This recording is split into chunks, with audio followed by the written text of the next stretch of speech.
fiction, science fiction, horror, fantasy, crime, LGBT, thriller. You have now entered the House of Mystery with your hosts, Eric Shapiro, David North Martino,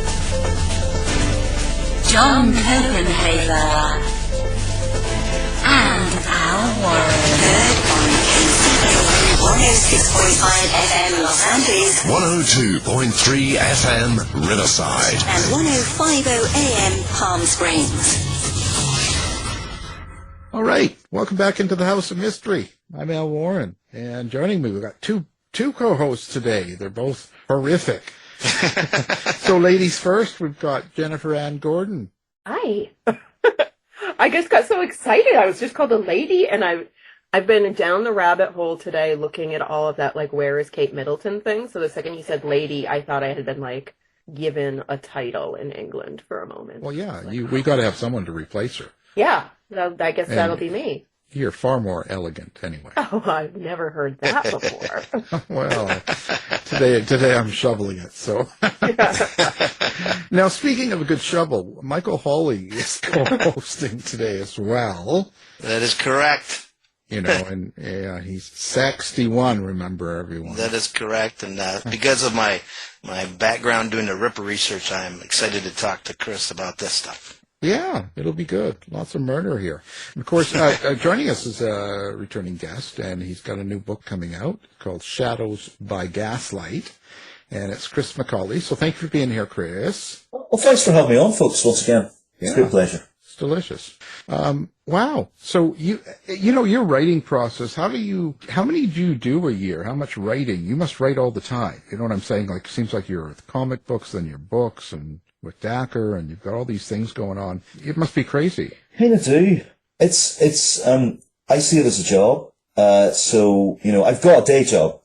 Shout out to the guys at Sony PlayStation. I work for them. That's my day job. I'm actually I work on video games and stuff as a day job. But I also see my writing as a job as well. And I feel like I have a responsibility to it. So I'll get up in the morning, maybe about 2 or 3 in the morning, and just start. I'll do 3 hours a day. I'll do it 3 or 4 hours a day. At 2 or 3 in the morning? Yeah. I get up very early. Yeah, I get up really early. Usually my cat wakes me up. That's nighttime. I'm going to sleep at that time. Yeah, my process is very sort of, I get up at 2 and 3 in the morning, or 3 in the morning, I grab a coffee, I come downstairs. I've got little boards around me that tell me when deadlines are coming up, or, you know, the magazines that I want to write for, or, you know, now with novels, you know, if I've got any work, like for Doctor Who or Star Trek or anything like that, that's all coming up. So I've got like 4 boards actually around me, like almost to-do lists. And then I will, I mean, this is getting a little esoteric, but I do go into like, I listen to positive affirmations in the morning, because I think it's good to start the day feeling relatively good about yourself, you know, and then I just start, you know, whether it's maybe an hour of research or if it's just, knuckling down and starting to write, the first draft or whatever. I just do it. I just sit down and do it. And I do feel, a responsibility to writing because it gives me so much joy, and it, you know, that's one of the great gifts of my life. When do you go to bed? That was going to be fine. Yeah, roughly about 7 or 8 o'clock at night. Oh, okay. I'm a midnight person. I used to be, and then I find that having quite a good structure of writing before I go to my day job, and then doing the day job, then getting something to eat, or maybe going out for a pint or something with my wife, and then coming home, going to bed. It works quite well. It's just that structure, you know.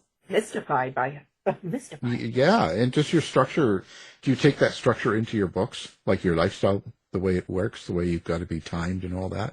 Sometimes with these, because this novel we're talking about at the minute, this book we're talking about at the minute, is the first time that I've written anything that's factual. So this was, I had to, you know, structure out the chapters and really sit down and think about what I wanted to put into this book thematically. in a way that I wouldn't do with a comic book or an audio drama or a TV show or whatever. With the fictional aspects of my writing, I just kind of go with it. I put everything in, and thank God for good editors. But I put everything in and just go for it. But with these type of books, I feel that I have to have a far more structured approach, even to the research. This book, there was about 3 months of research in it. And this book really came from me wanting to break down. I mean, when I write the Dracula stuff or I'm writing the Victorian horror stuff, it's very much almost fanciful. In some ways, when you're writing Dracula and you're injecting some of the sort of the period costumes and all of that, there's a form of grandeur to it. Whereas with this book, there's not a lot of grandeur, but there's a lot of reality. And I felt called to write this book because of the Dracula work. Because I was presenting Victoriana in a fictional sense, I also wanted to represent it in a factual sense as well. So, there was a lot of research with it, and I felt that I wanted to bring people to the mirror and show them through the glass dark light at an era which is still very much in the forefront of people's thoughts. When did your fascination with Victoriana, the Victorian era, and dark horror and fiction, when did that start for you? Was it when you were a kid? Yeah, I have to say, I've said this a couple of times, I don't really see myself as a horror writer. I've written in the genre, but what's fascinating me is, people fascinate me, the facets of individuals. So my introduction to Victoriana came at school. So when I was in primary 7, which was about 7 years of age, 7, 8 years of age, we did a module on Victorian Britain. And I was just fascinated by that, because it seemed so far away, but yet it wasn't. And then I took an interest in reading Sherlock Holmes. Now, the Dracula thing actually came from the school library. And I picked up a copy of Dracula and read that, which kind of fueled the horror and the Victorian, the interest in Victorian history. But I find the macabre or, the horrific to be particularly captivating in a historical setting. Along the Victorian side, that's what I do research on, the Jack the Ripper. But what happened, by the way, Neil Story sends his best. Oh, good. Yes, I know me. Yeah, he did the foreword of my last book. And then, but one of the things I discovered in 2013, I think it would be right down your alley, across the street from the Whitechapel, the hospital, London Hospital, was a Whitechapel's Chamber of Horrors wax museum on the first floor, and then the basement floor. Every time a Ripper victim was murdered, they did a wax display of them, and they had upwards, of the wax in the basement floor, and it was a very crowded museum all the time. And so one of my books is called Ripper's Haunts, because I figured that Jack the Ripper haunted there. So I was thinking that that Chamber of Horrors wax museum kind of would be very kind of horror-like during that stuff. Yeah, I thought, what's interesting about murder, and I've written some crime stuff as well, murder is almost the most intimate thing you can do. It's not sex. Murder is actually the most intimate thing you can do. And I think that's why we have that fascination. And if you look, the Ripper murders captivate people because of the whispers of the occult within them. The conspiracy theories that have come out through Stephen Knight's books. Oh yeah. All of that stuff. And the Ripper is seen as almost the sigil for Victorian London, which I find absolutely fascinating. I mean, the start of my book, it doesn't focus on murders as such, it focuses on what was going on in society, and actually is quite positive. We're looking at characters like, Florence Nightingale and Thomas Bernardo and, Josephine Butler, who championed women's rights. And so, because I didn't want to immerse the reader straight away into, there's all this death and it's horrible and it was terrible. But with all of this progress, then you'd have how people lived their lives, and They were almost like battery hens, and in the midst of this, then you did have the grotesque. You did have the, the Jack the Rippers and all of those kind of things. And, I think that's, it's right. It's a counterpoint, you know? Mm-hmm. Kind of like a social reformer back then. You know, that kind of certainly put the eyes on the poor East End. Yeah. I mean, one of the most interesting characters I've written about is Mary Ann Cotton, who, she's one of the most notorious female serial killers. And, her tale's it's quite a dark and twisted narrative of like poison and deception and murder and all sorts of things. But her background, she was intimately familiar with the harsh realities of life in mid-19th century England. And for a lot of murderers, a lot of serial killers in the Victorian era, they did grow up with that sort of deprivation. And I'm not sure if that's a reason or it was just, it might have been part of the makeup for, to create or to craft these murders. I'm not sure, but it's a common point. Well, it's still a common point with serial killers today. I mean, there's like that serial killer trifecta of like most serial killers come from, underprivileged, really hard childhoods, have early head trauma. There's all of these things that like they all check off these boxes. Yeah. And what are you trying to say, Al? Are you confessing to something? No, not at all. It's my day job. We all have a day job. Somebody's got to be a my serial side killer. hustle. Well, what is this book? So, Shadows by Gaslight. Let's talk about the title. Where did that come from? And tell us the premise of what you've written here. Where did that come from? I'm very bad with titles. Here's a big confession.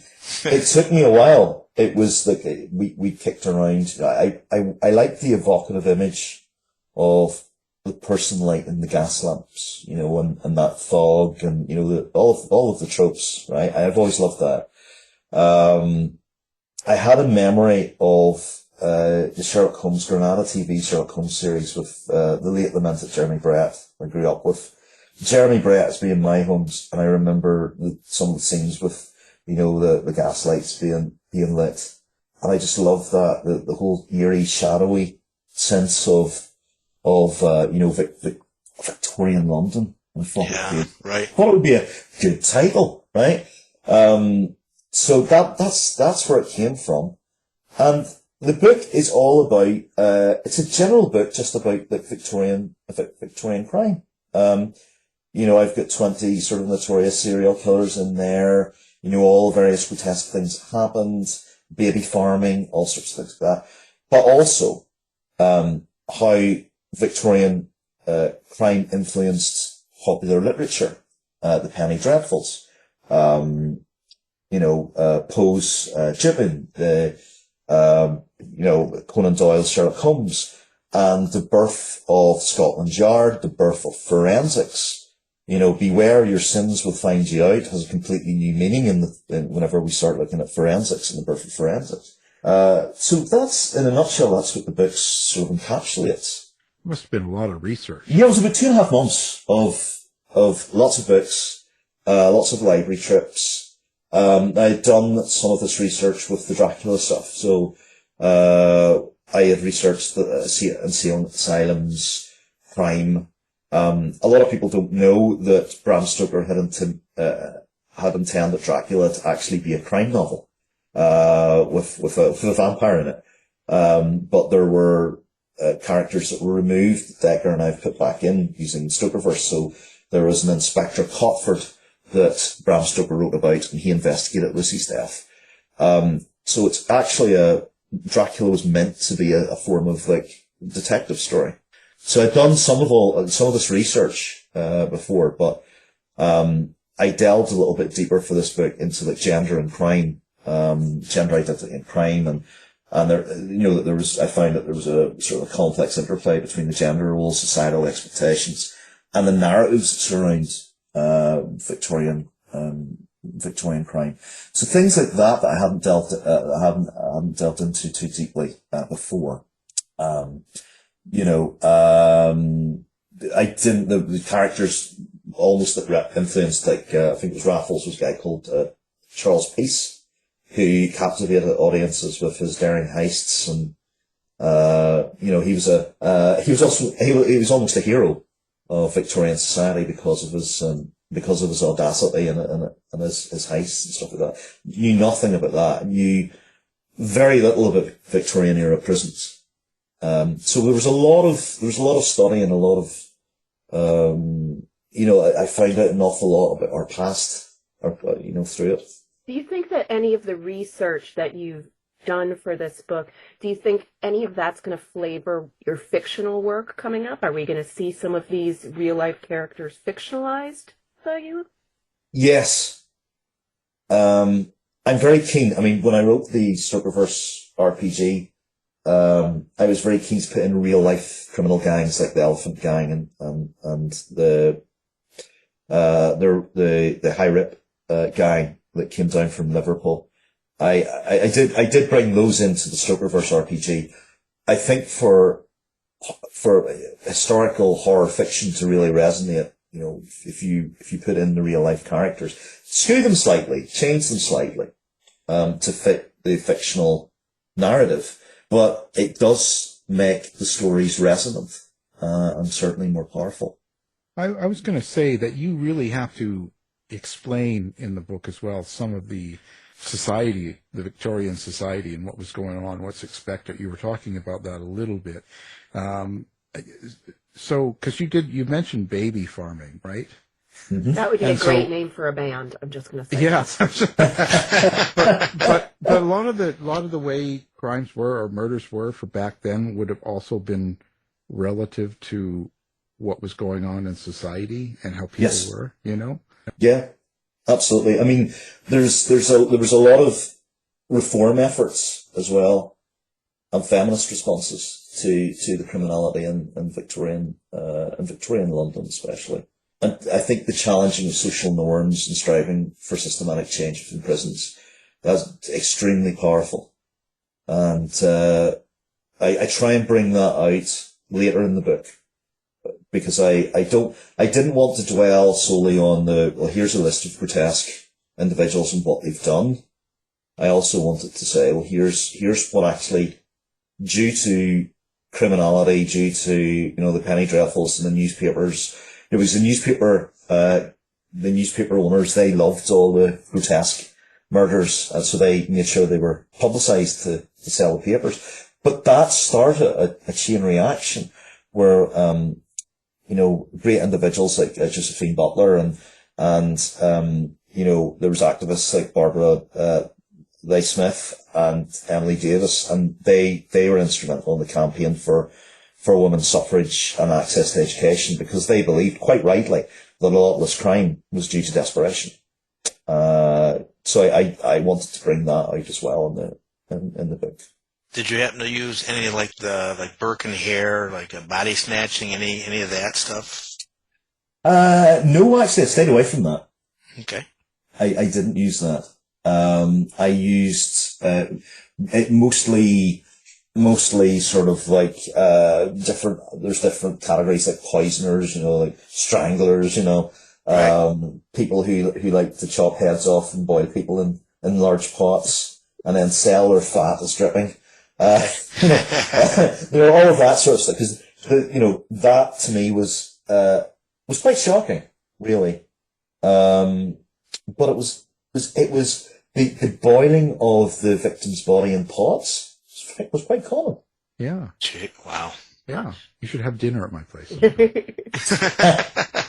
Chianti sauce? Yeah. Chianti and fava beans, right? Chris, do you have, this is going to sound like a weird question, but do you have a favorite type of murderer? I mean, because, I love a good poisoner. Those are always, the things that fascinate me the most. Did you develop a new favorite, or? I'll segue into something about poisoner. Russell T Davies, the showrunner for Doctor Who, loves poisonings. He told me this. In most of his work, there's a poison happens. He did a series with Christopher Eccleston. I think it may have been called Messiah, and it was about a guy who was an incarnation of Jesus Christ to get digital downloads from God. And then the last great revelation was that mankind didn't need a God anymore. So what happened was his wife basically serves him poison and kills him. But that's RTD loves a good poison, and he's actually put it in Doctor Who many times. I think for me, it's that intimate nature. It's the, maybe stabbings. Because with a stabbing, and I mean, this does sound quite grotesque, but with a stabbing, you have to get in quite close. And maybe it takes a couple of times, but you're using your hand. You're personal. It's very, very personal. And usually when you have a stabbing like that, there is a very powerful backstory. So from a narrative perspective, something like that is quite powerful. You know, guns and using implements that are far away, usually it's quite cold and there's a money motive. But with a stabbing, it's either opportunistic or it's personal. Yeah. Yeah, with Jack the Ripper, he did actually strangle first and then stab. Well, that Martha Tabram was stabbed 39 times. So. Yeah. And yeah, there is something about that, because you look at, not getting even today with the guns and the amount that it's so easy to shoot someone, right? There's less intimacy. There's less, it's not personal. You don't feel it, I think, the same way as when you stab someone. And the choice of the knife, if it's ornate, if there's carvings, it's another interesting facet about murder as well. But they weren't very good at policing that sort of thing in this time period that you've written in, right? Like they couldn't look at the the wounds and tell a whole lot about it, or could they? Where were they then? It was very much the start of forensic medical science. I mean, he did do like fingerprint analysis. I think it was, it was I think it was something like 1902. There was a guy who stole a set of billiard balls. His name was, Harry Jackson, and he was convicted on fingerprint, evidence. Now that wasn't, in the Victorian era in the world, that wasn't the first person it wasn't the first person in the world who was convicted. It was actually a woman, called Francisca Rojas, who killed two of her children in Argentina. She was the first in the world to be convicted using fingerprint analysis. But Harry Jackson was the first man in the UK to be convicted. You did have a level of profiling, and that was Jack the Ripper. Really, that case started. Police creating the first sort of criminal profile in order to understand, this new breed of monster in the Victorian era. There was a Dr. Thomas Bond, who was a surgeon with the Met Police, and he was the first person to profile a criminal. Right. And I think he said that Jack the Ripper was somebody who was subject to erotic mania. Yeah. Right, he did, and that was right after the Mary Kelly murder. And he did the postmortem with the Mary Kelly, and then by extension, then he thought, now the difference is that back then, he believed that the act of mutilation was his motive. But what happened is nowadays, when we look at any serial killers that, take organs, if mutilation might be part of the motive, but there's multiple motives, and that's so you could see the beginning of his forensic, profiling, they just needed a little more step to it, so he was on the right track. Yeah, I do. I remember he thought that the Ripper was an inoffensive looking man as well, somebody who could easily slip into. I've written Jack the Ripper for Dracula, for the Bram Stoker stuff, and right. My Jack the Ripper is based on Walter Sickert, and he's a painter. So I follow the Patricia Cornwell view of the Ripper, just because I like the idea of having a backstory as a painter. I like the idea of the murders were displayed like a tableau, a bit like the Monster of Florence, the way the Monster of Florence did. But yeah, no, and then you had like microscopic analysis. They were looking at hairs and fibers and crime scenes, and that started in, I think, the 1860s. So there was forensic analysis that was used, including like ballistic, analysis, and you had autopsies, toxicologies, blood analysis, and then, little bits and pieces of crime, photography. I think it was Mary Kelly. You'll correct me if I'm wrong on this, Mike, but I think it was Mary Kelly who was the first, who's one of the first photos of a victim that was shown through crime scene photography. Yeah, through crime scenes photography, yeah. Then, so although a couple of them were photos of them when they were in the morgue prior to that, Elizabeth tried, but yeah. So, and one of the most interesting parts is with that the police believed that there'll be a lasting image of a killer preserved on the retina of the victim. Yes. And that's interesting as well, because there's a little bit of occult science in that, right? There's a little bit of that that's still going on. So there was rudimentary attempts, and it definitely, I bring out in the book about obviously a lot of negatives with this violent crime, but also, society realized that there had to be an answer to it. There had to be something happen. There had to be a way to protect people, or at least, bring, the criminals to justice.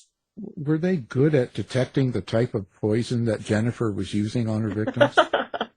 Most poisoners are women, so maybe that is probably part Which of is my true, fascination, yes. too. Yeah. No, that's why I was asking, because we know that's her favorite. No, but were they able to tell, like, when someone died of some sort of poisoning, or if they died of just something that happened with the body normally? Like, were they good at determining, or could they tell?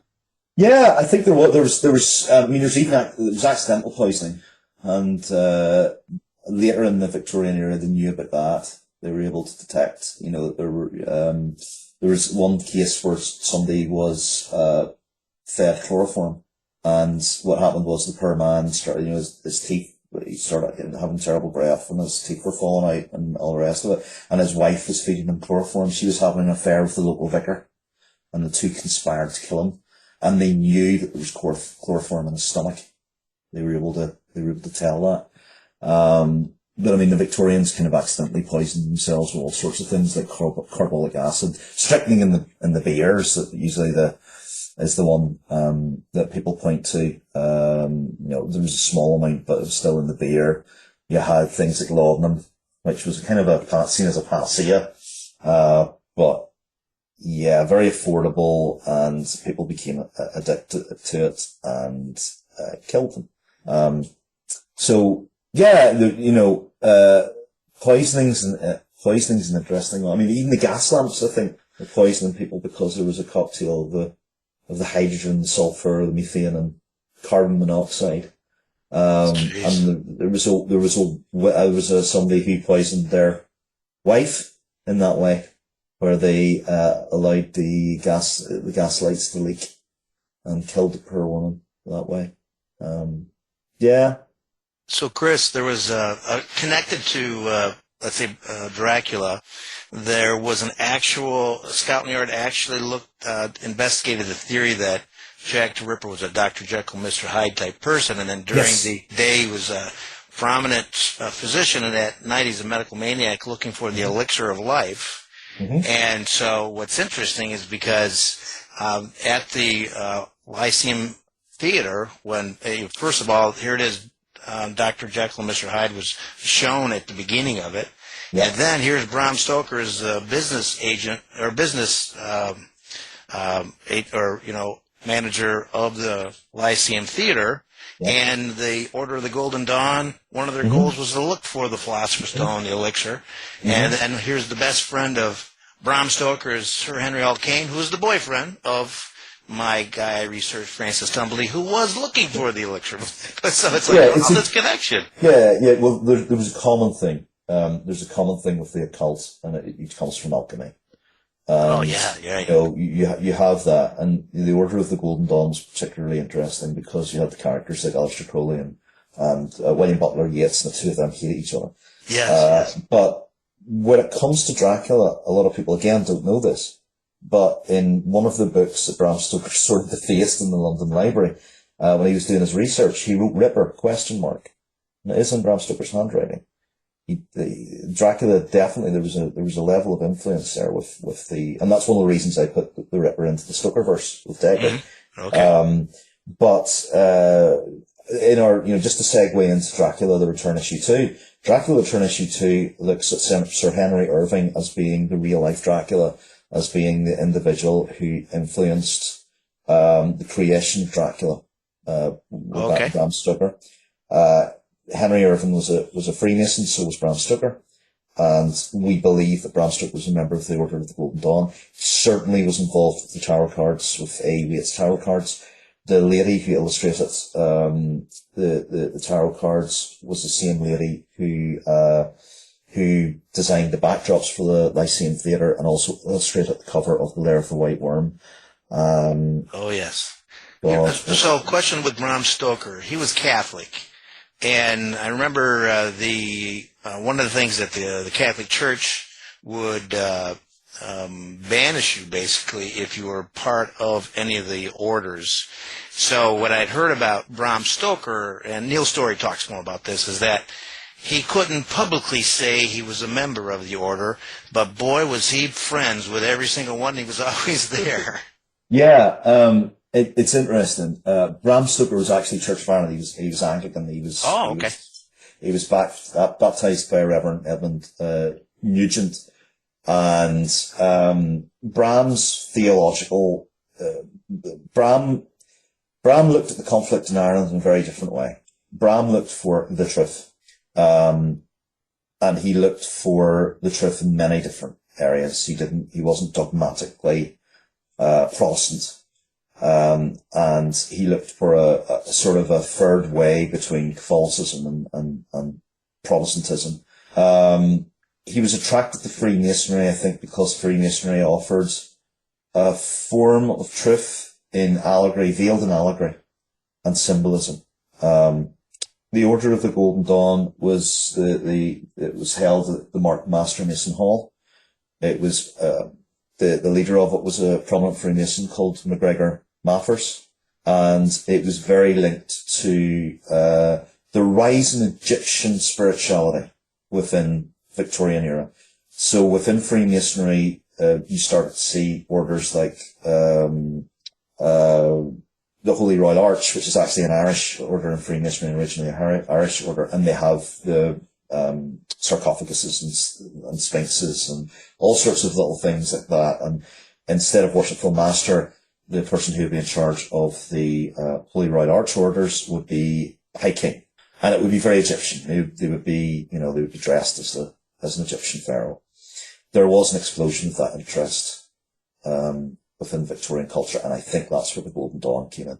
How interesting that 1891 is when Tumbledee's room was ransacked. He had money stolen, and they found this Egyptian little model in there.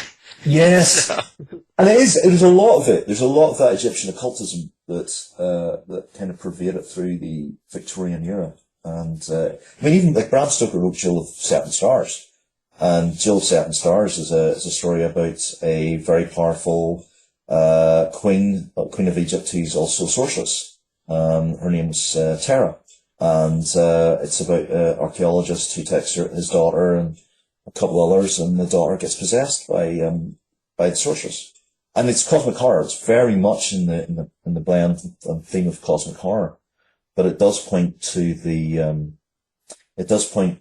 fascination that the Victorians had with the Egyptology and the occult. A lot of cool stories. So what do you hope people get out of this book? Is this pure entertainment for people? Partly everything I write is kind of entertainment. If a book's not entertaining, people aren't going to read it. I would like people, at the end of it, because obviously it's a book based on facts, and people to come away with that was pretty cool, or, wow, I didn't know that happened. To come away with a greater knowledge of where some of our, Victorian literary greats, the great detectives, where they came from. And also to give a little bit of thanks to the pioneers of forensics in the Victorian era. Like I say, my book's not, I try for it not to be depressing. Yes, it's got all the gory details in there, but it's also society's response to that, and there was a lot of shock with, although, there's always macabre interest in murder. There was a lot of shock to it, I mean, there was a lot of empathy as well, like, and fear, but, there was empathy there with, a fellow human being murdered either in tragic or horrific circumstances. And I think we all have that. I mean, I would sit and watch some of the true crime stuff on YouTube, some of the great YouTube channels, and I read true crime books. And even though, you can be, and I don't even know if entertain's the right word for it, but we're always shocked and horrified by the capability of humans to do the kind of acts that we read about or we watch. I mean, in the book, there's aspects of, I think, desperation from people and why they do what they do. Moments of anger. Sometimes it's very calculated, but there are times whenever I was researching some of these murders, there's a form of understanding. I wouldn't say empathy, but a form of understanding for why certain people did what they did. And we're all capable of it. We're all capable of it. Well, and I think that's important too. It's really finding the understanding, right? Trying to put yourself in the place of knowing why someone did what they did, like what was going through their mind, what was happening. Yeah, and I tried to go into that. I tried to go into the, I'm not qualified psychoanalyst, but I tried to delve into that a little bit. The mindset, and some of the cases were particularly sad, and and that's it was almost whenever I was researching stories and I was writing about them. You're writing about the entirety of the human process. People who fall in love, people who fall out of love, revenge, anger, betrayal, jealousy, greed. It's all there in the annals of Victorian crime. Is there beer drinking or is it just gin? Oh, there's a little beer drinking in there, yeah. There was a little, I think. What were the pubs like, Chris? This is what we're asking. Well, I've been in a few Victorian era pubs. There's one that I love dearly in Belfast called the Crown, and it's a Victorian gin house, but it served beer, and they've kept the decor exactly the way it was. They've got the gas lamps, they've got the little snugs, you've got little bells that you can ring for attention in your snug. Huh. I love going to the old pubs back home and seeing how one of the fascinating things about pub culture in Ireland is that men and women were separated until the 1960s in various eras of pub. Yeah, absolutely. But this wasn't and it wasn't really enforced. This is another interesting thing. Women naturally went off into their snug, and it was almost like a different bar, and they were served their gins and they were served their wines or whatever, while the men were sort of left to chat about all sorts of things and maybe tell a few dirty jokes in the regular bar. It was kind of it was kind of chosen, if that makes sense. It was kind of a sort of a thing. And then that all stopped in the 60s. It was just, we'll just have one pub and that's it. We still have some in Canada like that. Really? Well, they don't enforce it, but they've kept some of the old ones in Vancouver. You still see them where, woman's entrance. Oh, okay. Men's entrance, and they have them separate and all that stuff, and they've kept it because you go downtown Vancouver and some of the old cabaret bars, whatever they called them back then. Yeah. They're updated. They're just a pub when you go inside, but they kept the outside because it's pretty interesting. I love that. Well, you've now started my interest that I might actually write a book on the history of famous pubs. You'll have to do so much research. Oh. No, the research, Jennifer, would be incredible. Could you imagine that? If you need a research assistant to yes. I feel like... Yeah, because there's only so many beers in a day and so many places a day that a person can actually visit. Yeah. Right. Just we could help you. Yeah, I'm wondering now. Here's a call to any publisher who would be interested in funding this very important piece of historical literature. Contact myself, Jennifer, Alan, and Mike, and we'd be more than interested. That's right. You can take this show on the road. Yeah. House of Mystery we'll do it live. Yeah. Live and drunk from a Victorian pub. Yeah. I'm going to San Francisco for the first time ever on Sunday. Oh. I'm actually quite excited about it. It's the first time ever, I've never been. Oh. But, I'm going for a video game conference, but I'm going to visit Chinatown. It's beautiful. So, it's beautiful. yeah, I'm looking forward to seeing all the history there. And Yeah, I go I'm looking forward to every year. Oh, and that's neat. Yeah, it's pretty nice. It's a pretty good city. Good city. Didn't they kidnap people in the old days and take them and Shanghai them in San Francisco? Well, they still do. Yeah, I think they still Oh, do okay. that. And for a while, San Francisco was the murder capital of the United States. Like, it had more serial killers. That whole San Francisco, that Bay Area. Well, And pubs. And pubs. And pubs. yeah, we'll just not tell my wife about the serial killer aspect. No. But Wow. we've got. Like, I'm landing on Paddy's Day. I'm landing on the 17th. So we've got a little pub down the street from the hotel I'm staying in. There's a little pub that we've scoped out that we might pull up in for a couple of hours. So you won't really be landing. You'll just be... skipping along the runway still, probably. But yeah, I'm looking forward to it. I have a great love for New York. I've talked about this before. I have a great love for New York and New York's history and the people of New York. Good. So, I'm from Buffalo, so there you go. Yeah, so I'm hoping that I after I leave San Francisco, I have the same for folks in San Francisco.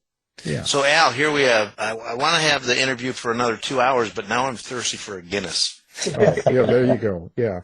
So Chris, what's your website? What's your contact info, social media for listeners? Well, yeah, I'm very open on Facebook. If you search for Chris McAuley on Facebook, you'll see me and a rather nice profile picture that a very talented photographer took.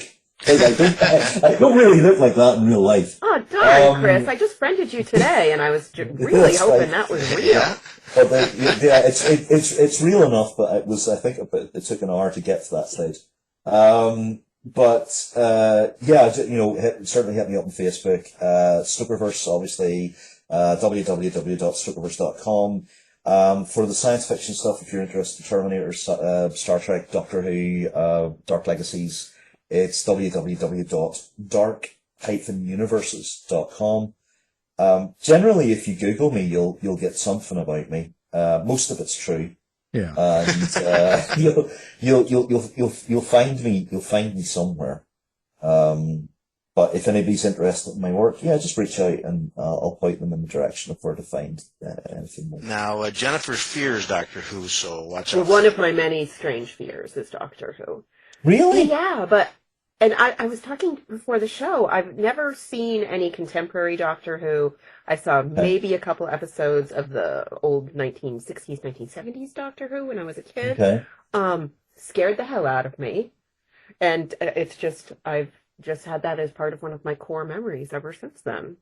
And I've written a Cyberman story. And Cybermen always, I'm fascinated. I'm actually doing here's an exclusive. I'm working on a Neuromancer title at the minute. I'm not allowed to say anything more about that, but I'm working on it. I love cyberpunk. I love the whole thing about cyberpunk. I don't like cyberpunk as in the sexy chrome slick exterior. I like cyberpunk as in the sort of HR Giger style of, when you wear the stuff that hurts. yeah. But the Cybermen are born from fear. The Cybermen are born from the fear of aging, the fear of death. So they turn to technology. And the Cybermen I write about are the early Cybermen. So people have started to trade body parts for cyber parts, And, there's tubes that go from their insides to a backpack, that recycle bodily fluids. Tubes coming out of their mouth, the partially cybernized, but with little scraps of meat left. And if you look at the Cybermen's helmet, you see the little holes for the eyes. There's two holes. There's a large hole and there's a small hole. And what I said to Russell T. Davies about the Cybermen were that those were the teardrops, the last moments of the soul finally leaving the human's shell as, people become fully cybernized. So the two small holes represent. Well, there you go. I don't know what to say, but we appreciate you being on the show and the book and your website. Everything will be up on our website as well, so people can find you. Well, thank you very much for having me on. I do. I appreciate it. It was awesome speaking with you, Chris. Thank you. Fantastic. You've been listening to the House of Mystery radio show. To find out more about our guests, hosts, or shows, go to www.houseofmystery.com. Show is over for now. Was it as good for you as it was for me? Yeah. Good night. This has been a production of Something Weird Media. I'll be back.